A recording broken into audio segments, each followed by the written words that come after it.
16 জুলাই 2024।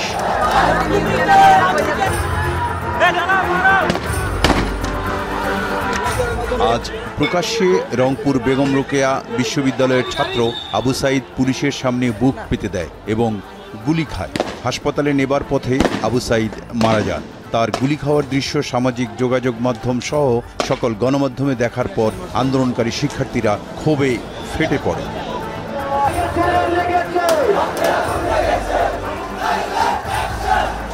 সারা দেশের সব পাবলিক বিশ্ববিদ্যালয়ের শিক্ষার্থীরা কোটা আন্দোলনের পক্ষে রাস্তায় নেমে আসে।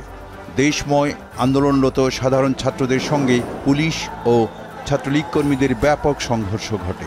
এতে দেশের বিভিন্ন স্থানে অন্তত 6 জন আন্দোলনরত শিক্ষার্থী নিহত হয় বলে গণমাধ্যমকে জানায় বৈষম্য বিরোধী আন্দোলনের শিক্ষার্থীরা। আগুন সেটির উদ্গীরণ মাত্র শুরু হয়েছে। এর সামনে যেহেতু আমরা একটু যৌক্তিক এবং ন্যায্য দাবি নিয়ে লড়ছি, আমরা বরাবরই সুশৃঙ্খলভাবে আমাদের প্রত্যেকটি প্রোগ্রাম করেছি। তাদের দেশীয় অস্ত্র ছিল, আমরা দেখেছি ছুরি ছিল এবং পিস্তল পর্যন্ত ছিল তাদের সামনে। যদি আজকের মতো নেককারজনকভাবে যে কেউ বিন্দুমাত্র বাধা দেওয়ার চেষ্টা করে, আমরা আগেই বলে দিচ্ছি তার উপযুক্ত জবাব আজকের সহ যতগুলো তাদের প্রাপ্য সেই প্রাপ্য আমরা বুঝিয়ে দিই। শিক্ষার্থীদের আন্দোলন, হতাহত সহ বিভিন্ন বিষয়ে সামাজিক যোগাযোগ মাধ্যমে ব্যাপক গুজব ছড়িয়ে পড়ে।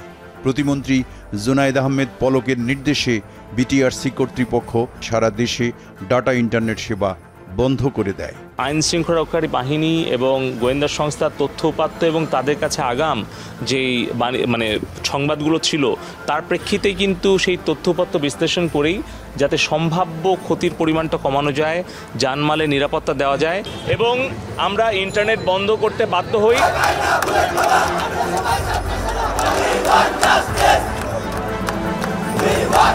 সরকারি চাকরিতে চলমান কোটা আন্দোলনের পক্ষে স্ট্যাটাস দিয়ে 5 কোটি টাকা বিনিয়োগ হারায় 10 মিনিট স্কুল।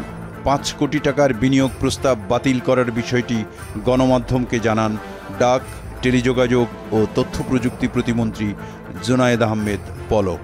10 মিনিট স্কুলের জন্য 5 কোটি টাকার যে বিনিয়োগ প্রস্তাব ছিল সেটা আজকে সকালে আমরা বাতিল করেছি।